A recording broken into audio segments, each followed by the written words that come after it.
Howdy. We're a little ahead of schedule. I think I clutched a little too quickly. I went boom because I didn't want to miss our 4:00. But there, it's 4:00.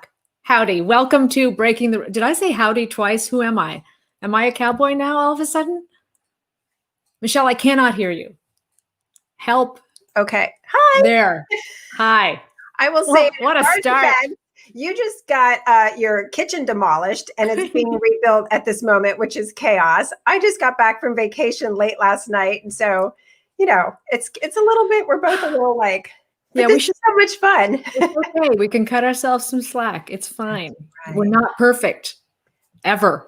Which is what the show is about, right? Yes, breaking the rules is about breaking those rules we put on ourselves that keep us from being happy. And so I think today's topic is going to be a really good one to break some rules that we put on ourselves for sure. And you know this woman very well. She was pretty influential in your life, wasn't she? She was. In fact, I was wondering, can she hear us right now? I think she can. Okay. Oh, yeah. I can see her nodding. So yes. Oh, good. Okay. Because I'm super excited because we have Nancy Levin, who is a master coach, and she just, so you guys know, our topic today is going to be about setting boundaries that will stick, how to stop being a people pleaser, which I think all of us have that syndrome. But the fun thing, with Nancy being on this show for me personally is that I think she had a big part of me becoming an author as a Hay House author and introducing me to Louise Hay, who was ultimately like my Oprah Winfrey, Wayne Dyer, because Nancy was the right-hand person for both of those people, and as well as the event director for Hay House. Wow. And so I attended a Hay House event called Speak, Write, and Promote. And that was to learn how to become an author, a speaker, and promote your work as I became, a life coach as well as a makeup artist teaching women, self-confidence tips. So anyway, I'm at this event and I got up and spoke, and I was actually chosen 8 weeks later to have a book deal and my own radio show for 2 years with Hay House. Good girl. So it was so cool. And Nancy used to be behind the scenes with me, helping me become a speaker and, really kind of coaching me to figure out how to navigate as a speaker and an author. And we were both talking about going through a really difficult divorce when we first met, and how setting boundaries was something that was really a struggle at first and something that was difficult to learn. And Nancy, shortly after, wrote her book about setting boundaries and has become a huge success because she has really mastered it and is teaching people worldwide. So I just, I wanted to share that about her because she has a really fun story that I hope she's going to share today, but I'm just going to give her a little ding about Wayne Dyer and how he used to, he shared a story about her people pleasing. Aha. Well, we all have that in us, I think. I mean, so ultimately we all want to be loved, right? Is it right? I mean, as women, we're nurturers, right? Which is a good thing, but we're taught to take care of everybody else and, first and put ourselves on the back burner. And I think by doing that, we're always feeling like if we say no to something, we're letting people down. Sure. And that's something we're going to get cured of that today. Nancy has written several books. Her latest is, now we rehearsed this to see if we could actually do this. I'm going to lean right. And I'm going to lean left. Ah, there it is. And now I'm going to point. Oh, I screwed up. Setting Boundaries Will Set You Free is her best-selling book, The Ultimate Guide to Telling the Truth, Creating Connection, and Finding Freedom. We have to welcome Nancy to the show. There she is. Hey. Hi, Nancy Levin. So you had issues with boundaries once upon a time, but not anymore, right? That is true. So if I can do it, so can you. Okay. Well, what issues did you have? And where were you not setting up your boundaries? I really lived boundaryless for several decades of my life. And I will honestly say it's only been in about the last 10 years that I have really been able to set healthy boundaries that stick.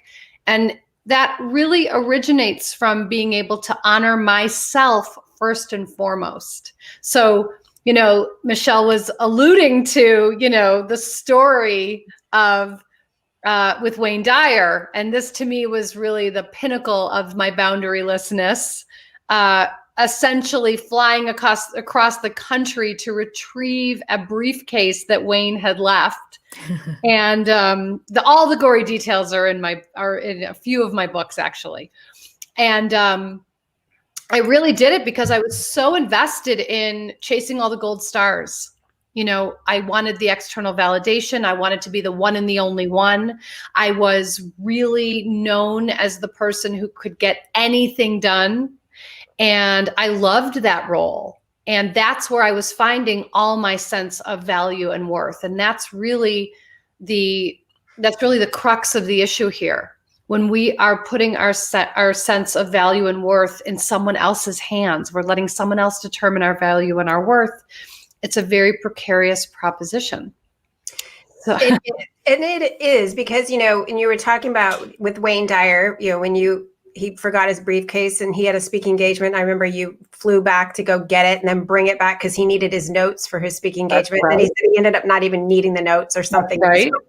But, I completely relate to that. And that's what I wanted to ask you this question, because as a makeup artist and working with celebrities for 20 years, I think I used to say that it was less about what a great makeup artist I was. I think I got hired a lot by the big networks and by a lot of the celebrities because I paid so much attention to detail and taking care of them. I wanted to make sure they were constantly okay. Do you need water? Oh, let me make sure every little detail about you looks perfect. Oh, I'll go get you this. I'll go get you that. And I became like their friend and their right-hand person.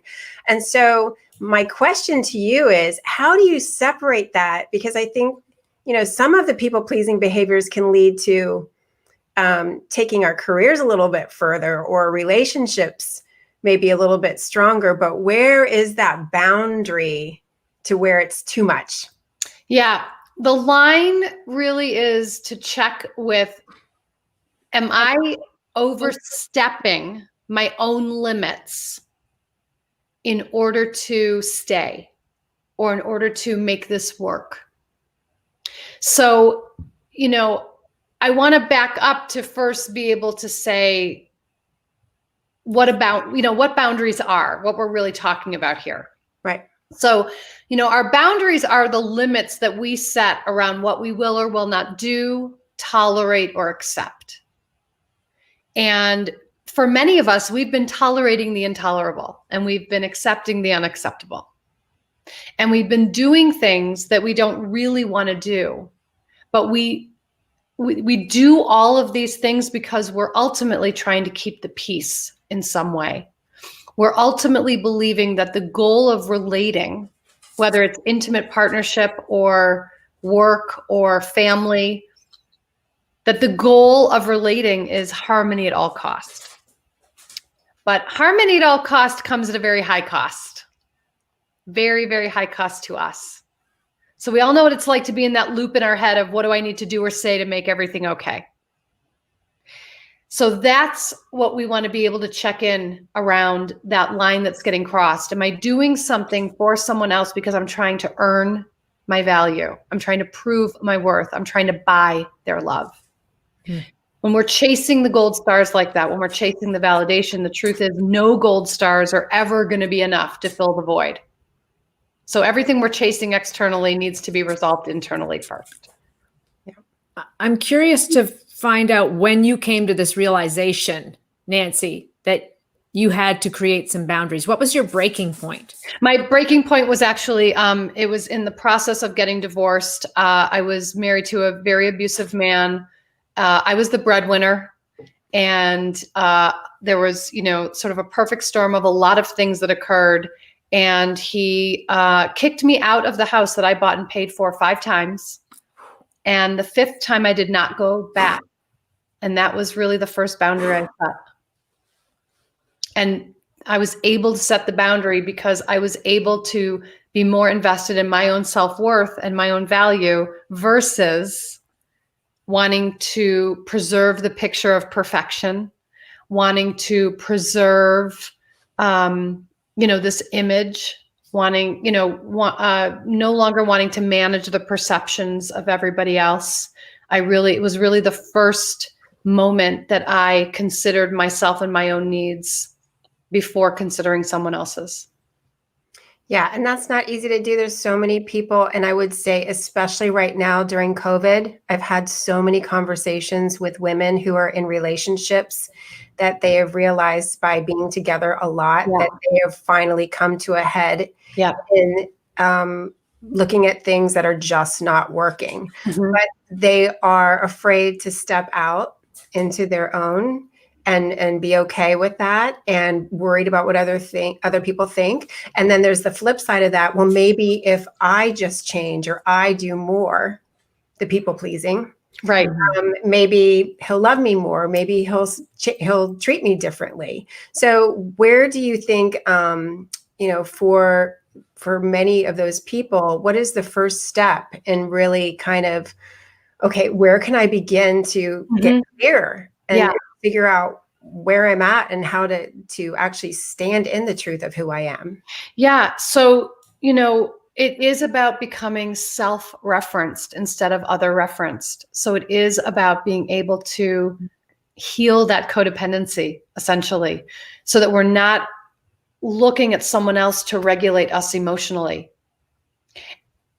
So that we are taking, the antenna is usually tuned to what do they want, what do they think, what do they need, what do they feel? And then we go into the mode of providing for someone else what we are lacking. And so the first piece is to be able to really reorient the antenna to, what do I think? What do I need? What do I feel? What do I want?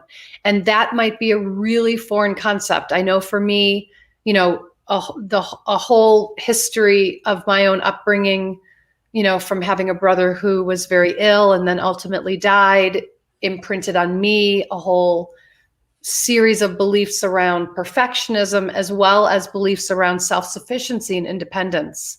And so, I sublimated my wants and needs in order to serve someone else's. That's how I got my sense of value. And so it really is about coming back to the place of, am I willing to give myself permission to consider my own needs at least as much as I'm considering everyone else's? And then, am I willing to consider my own needs more than I consider everyone else's needs? And then the real boundary ninja move is, am I willing to consider my needs first before I consider the needs of others? And for anyone watching who wants to jump on me and say, well, isn't that selfish? I am happy to say, yes, it is. I'm happy to say I'm here to help you reclaim your selfishness. We have banished selfishness as this, as this bad thing. And the truth is, the opposite of selfish is selfless. And selfless is what gets all the praise. But in selfless, we vanish and we disappear. So give us some basic tools when dealing with people. So I think the biggest fear is, well, we don't want to offend. We don't want to hurt anybody's feelings. So we can't hurt anyone's feelings. Someone else can be hurt in response. Someone can be hurt as a response to our truth. But I really want to help people understand that, we language this in a way where we take more responsibility than is ours with other people's experience. And that is crossing a boundary. That's crossing the boundary between you and me, that I'm jumping over the boundary into your territory, taking responsibility for your experience. For how you feel. Yeah. So, really shifting the language away from, to understand I can't make you mad and I can't make you happy and I can't make you disappointed. You can choose to feel any of those things, but your response to my truth is not my responsibility to manage. I love that. I know. Woohoo! Yeah, and it's a big one because the other thing I'll say here is that when we talk about boundaries, most people talk about boundaries from the aspect of so and so crossed my boundaries, right? And I really want to impress upon everyone watching and listening that if your boundaries are being crossed, you're actually the one crossing your boundaries. Mm-hmm. It's not anyone else's job, responsibility to uphold, honor, or respect your boundaries. It's yours. Right. So your boundaries are the limits you set, and your boundary is the way that you will take care of yourself. Right. And when you say it and you put it that way, and I think about the people I know that have set boundaries, sometimes it can be a little off-putting because it's how I perceive their boundaries, where I think, oh, they don't want to let me in. But then there's another side of me that really respects that. Mm-hmm. And I think that's really important when you demand that people respect your boundaries. I guess can you demand that, or at least set them for yourself? There's something very honorable about that. Yeah. And that's why, so my boundaries are always between me and me, even if they involve another person. So it's not so much about setting boundaries with others. It's really always about setting a boundary with myself and for myself. Right. So, another misconception is that boundaries, make me mean, or boundaries mean I'm a bitch, or, boundaries are restrictive or depriving or constrictive. And I really believe boundaries are expansive. I believe boundaries are what allow us to carefully choose and consciously curate what we want in our lives. Mm-hmm. Yeah, I always say that the lack of boundaries is what leads to burnout and bitchy. Exactly. I do not say no to something that I really don't. I say, let's just put it this way. I say yes to something that I really want to say no to. Yep. Then I'm really just mad at me because I'm the one that's taken on what I don't want to do. And then the other things I've always said to my clients, as well as something I've always teach my children who do not have children yet. But as a woman, I always say, would you allow someone to treat you, treat your child? Let me say, would you allow someone to treat your child the way you allowed people to treat you? Because if you were protecting yourself as a little child, you would not let people treat you, speak to you in a certain way. You wouldn't let them take advantage of you. You would draw boundaries and you would tell your child, nope, you need to get some rest. You need to not overschedule yourself. You need to eat properly. All of those things are setting boundaries for ourselves. That's right. Not just saying no, it's also taking care of ourselves. It's probably the biggest form of self-care. It is definitely. You. It is the biggest self-honoring practice that we can engage with, and to really be able to set up for ourselves, that context, that container for us to show up fully and truthfully and honestly and with integrity and in alignment. Yeah. Sometimes something as innocent as just texting back somebody or emailing back somebody. I'm one of those people who feels like I've got to do it right now, because if I don't, I don't know. Am I afraid that they're going to think I'm ignoring them? I just listening to all this, I think I've got to set more boundaries. But that's what we do. That's a good point. And part of it also is, if you start going into, they'll think this. That's the problem. You're projecting something onto them. Right. And you're making it mean something about you that it doesn't even mean. Right. You're right. So how do we start? Really, the way to begin is to build this fundamental relationship with self. So 2 questions that you can ask yourself on a daily basis. I like to do this in the morning before my eyes are even open. And I'm just sort of still laying in bed and I'm aware I'm awake, but I'm not even opening my eyes yet. And I will ask myself, what is the most self-loving action I can take today? And what is the most self-honoring choice I can make today? And to start there, because if I can start my day making myself and my needs a priority, I'm going to be of much better service to the world. Yeah. And that is such a huge, huge tip. And I know I've learned this from you, and I learned it from Cheryl Richardson earlier on. I woke up, every day when I was going through my divorce and said, what does Michelle need today? And that became the beginning of my practice. Yep. And now it's so strong that I continue this to where it's something as simple as I need to work out today. I need to maybe look at my schedule because I've overbooked myself and reschedule things so that I'm not so heavily crammed. Like, what is it that I need to feel good about me and not feel so stressed? And when I do that, and I just sometimes just go, okay, I have to set that boundary for myself. That's right. I have to exercise today. I need to do something for me, or I want to go see my daughter or something. What is it that I need to do so that I can fill my needs? And I've become so much less stressed. I'm not saying it's 100%. No, but it's much less stressful when we're really in tune with honoring our own needs first. Yeah. And again, I'm not in any, it's not either or, it's both and. So I'm not saying honor yourself and disregard everyone else.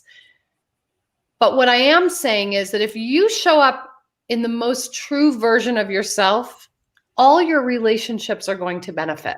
We have it backwards. We think if I take care of myself, the relationship's going to take a hit. Yeah. But here's what I'll say. If you show up in your truth, if you set the boundaries and hold the boundaries that you need, it's like giving the people in your life a page of your operating manual. It's like giving them a piece of your puzzle. Yeah. And it really supports deeper connection. Okay, what do you do with the people who won't respect those boundaries? And even if it's your family member or close friends, what do you do about that? You have a choice. You have a choice. There will always be consequences to setting a boundary or not setting a boundary. And like I said before, it's not up to anyone else to respect your boundary. It's up to you. So if we are standing in our boundary and holding our boundary and someone else is pushing up against it, we have to double down on our own caretaking of ourselves. So we have to really put our money where our mouth is and take care of ourselves. And we have choices about, do I want to stay in this relationship? Am I willing to do whatever it takes to make this work?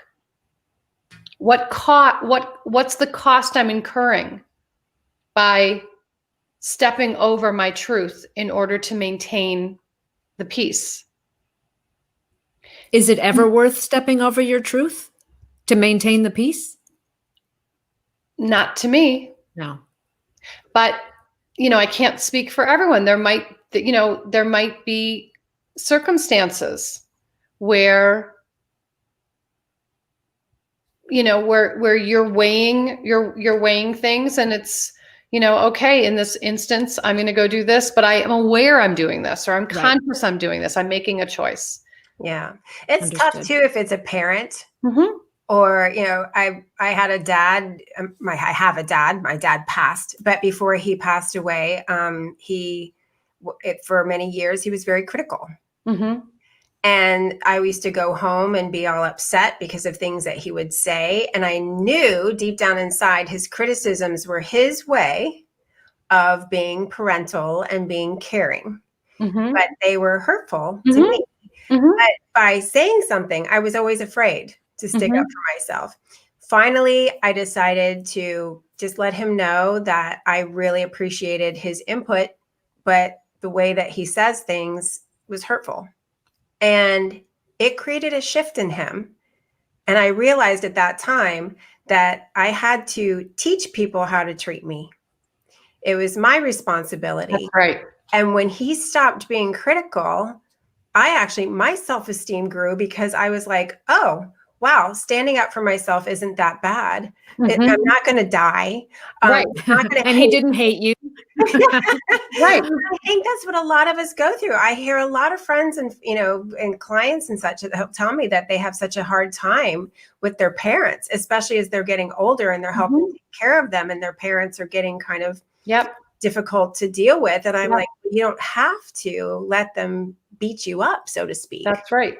What suggestions do you have for people to kind of set those boundaries with people like a parent or Sure. close So, relative? yeah. So, two things I'll say. Back again to, every boundary we set is with ourselves first. So it's getting the clarity around what I will or will not tolerate, what I will or will not accept. And if I choose to verbalize the boundary, first, I have to really be sure that I'm willing to uphold it. Because if I verbalize it and don't uphold it, I'm the little girl who cries wolf. Mm-hmm. And so back to we teach people how to treat us. If I verbalize a boundary and I don't hold it, why on earth would I expect anyone else to be respectful of that boundary? The other thing is, most of us think a boundary sounds like, don't do this. Yeah. Or I need you to do this.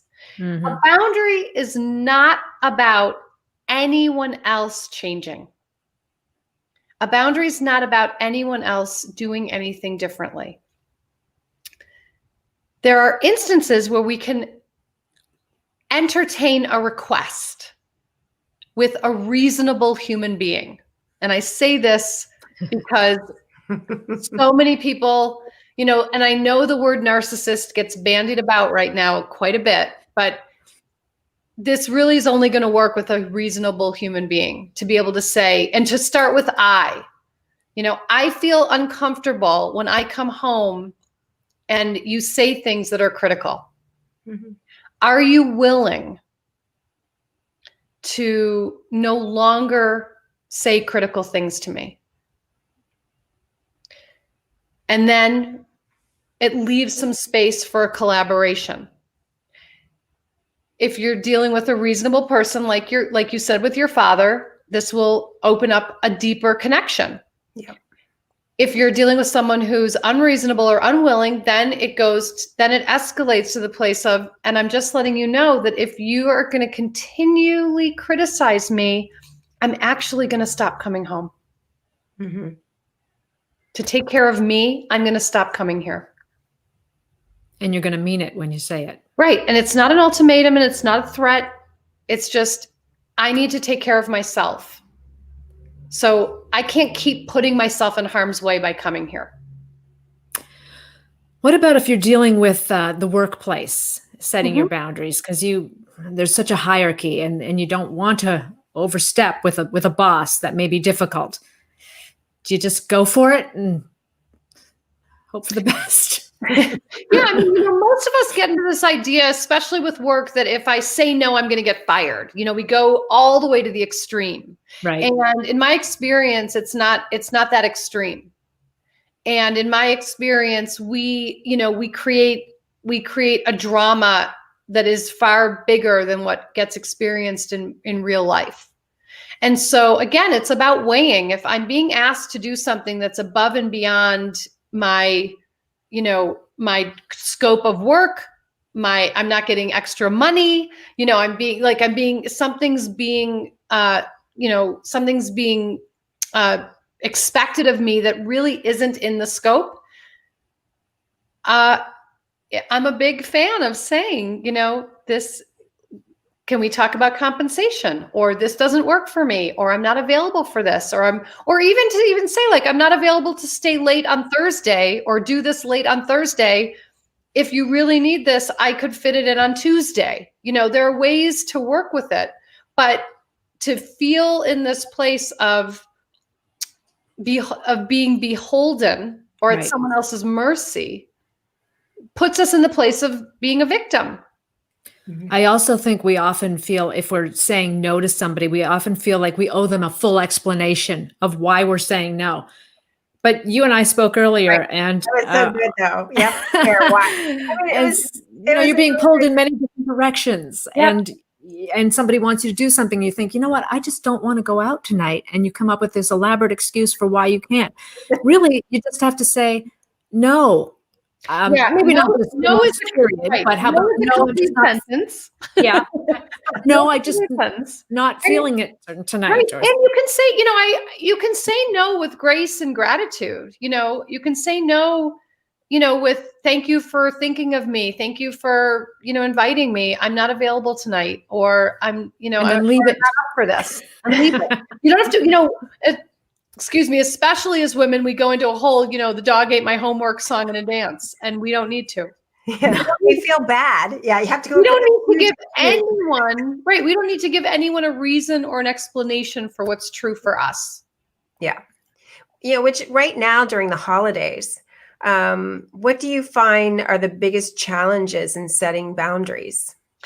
And obviously we're dealing with a very different year than ever before. So what I'm really working with clients around are different things of, we're all in our own level of discernment about what to do in terms of traveling or not traveling, seeing people, not seeing people. There's a lot of shaming that I am seeing happens. There's a lot of hiding that happens. And so the boundaries, again, it just comes back to the simple beginning place of what's okay for me and what's not okay for me. Not what do you need, but what's okay for me and what's not okay for me. And being okay with that, and not really, and even if it's sitting in some discomfort's not going to kill us. And here's the other thing I'll say, you mentioned guilt. I will always say, anytime we feel guilty in this context, guilt is the indicator. Guilt is the reminder that we're honoring our own needs. So if we feel guilt in this context, it really simply means we're taking care of ourselves. Oh, I love that. Now when I feel guilty, I'm going to feel good. Exactly. You got to take that guilt and throw it out the window and just say, you know what, I'm taking care of me. Because if you can't take care of yourself, how are you going to take care of anybody else? If you can't love yourself, how can you love anybody else? We know these things. We just have to put them into practice. Yeah, exactly. Okay. If anybody out there has any questions for Nancy, if you have any dilemmas and you're having a hard time with boundaries, please chime in. But we have had some nice comments as we've been talking here. We've got Oklahoma's watching. Hi, Ann. Yay. From another Ann. Judy's watching. Vicky just said we give away our power. And that's true if we don't have our boundaries in place. So true. The name of your book, again, the new one, is Setting Boundaries Will Set You Free. I'm sure it's full of all kinds of nuggets that people can use so they can put this into practice. But that's what, oh, hey, Rick. Amen, he says. So is it a kind of a how-to guide more than anything? It really is a step-by-step process. And the book really will guide you through this step-by-step process of how to, take your boundary inventory, recognize that if your boundaries are being crossed, you're the one crossing them, all the way through ultimately setting a beginner boundary, setting a bottom line boundary, scripts, different things. One of the things I find is, one of the reasons we don't set boundaries is we don't know what to say. Yeah. And so I really went in with, here's some language. Excellent. And you have something coming up soon where we can actually attend and take a class from you. I do. So next week, it's Wednesday, December 9th, I am teaching a workshop called Healthy Boundaries for the Holidays. So the information's on my website. It's at nancylevin.com/holiday. All right. Well, Nancy, thank you. That was really, really important. I needed to hear this. I think we all did. We all need reminders as well, right? And the biggest thing, my biggest takeaway is don't ever feel guilty. Don't feel bad about taking care of yourself. Because if you're not taking care of yourself, you're no good to anybody. Exactly. Thanks, Nancy. Thank you for having me. Have a wonderful holiday season. You too. Okay. Bye-bye. Bye-bye. She's great. Wasn't it? Especially, like she said, this time of year. There's so many things. It's the holidays. We're dealing with COVID. I mean, there's a lot of stress. And we have a lot of demands on us. Some people are asking you to go places that you might not feel comfortable because of COVID. So you should just have the balls to say no. Just say no. Just say no. And when you feel guilty, it's okay. That means you're honoring yourself. Did you just want to get up and cheer like all the whole show? I was like, yes, Yes. yes. And I just said have the balls to say no. But then somebody mentioned something about that the other day, and they said balls are really sensitive. So how about have the vagina to say no? Oh, Because that's not quite as sensitive. Well, maybe it is. How about have the guts? Well, hey, we give birth. That's pretty strong. You're right about that. You're right. I'm going to put up our little thingy here. Hold on. I've got control here. Let me get rid of one thing there. Okay. And then I'm going to put up all our social media. Boom. Yes, please. There it is. You guys, we would love it if, first of all, you could subscribe to our YouTube page. And that's youtube.com/Breaking the Rules show. And then, of course, our Breaking the Rules Facebook page. So that way, I think on both of the YouTube and the Facebook, you can actually click on the live broadcast and it will notify you every time we are on live. So you can keep in touch with us as well on Instagram and Twitter. And we promise to do better with our social because, well, yeah, we have no excuse. We just have to post more things more often. So we'll update our Breaking the Rules show, Insta and Twitter as well. We might even get some help with that. And so, Kimberly, thanks for joining us. And I also want to share that Cindy and I have decided that we want to reward you guys. If you subscribe to our YouTube page, and if you could please share our show on your Facebook page, we are going to pick one lucky winner in a couple weeks. This is a really great prize. Let's see. Whew. This is Drunk Elephant for those of you that love beauty products. And even if your guy's watching, I'm telling you, you'll make your wife super happy if you receive this and gave it to her. It's one of the best skincare lines I've ever tried in my life. Awesome. It's like a whole kit, and it has the TLC baby facial in it. It has a cleanser. It has marula facial oil, which is amazing. And it also has a water facial. So it's called Softy because it is going to provide your skin with very soft, supple skin by using these products. How do people win this again, Michelle? So subscribe to our YouTube page, please. And also share this show on your Facebook page, because we would love for you guys to help us get the word out. And then we will announce the winner. What do you say? Like, should we announce the winner on December 23rd so they can receive it around the holidays time? Yes, because that is one heck of a prize. Love it. Yeah. Oh, Debbie loves Drunk Elephant products. So you can join, subscribe, share, and sign up for our YouTube page. And so we'll post the links here in the comment section so you guys can we will subscribe to our pages. We're learning. Yeah, we are. Just go to YouTube and go Breaking the Rules show and you'll find us. I promise. Yes. And I'll there. Put the link here after the show. And then if you share it. And we've got a great guest next week too. Yes. I just want to put up Nancy's book one more time. Just so just so everybody gets a look. Awesome. There it is. Setting Boundaries Will Set You Free.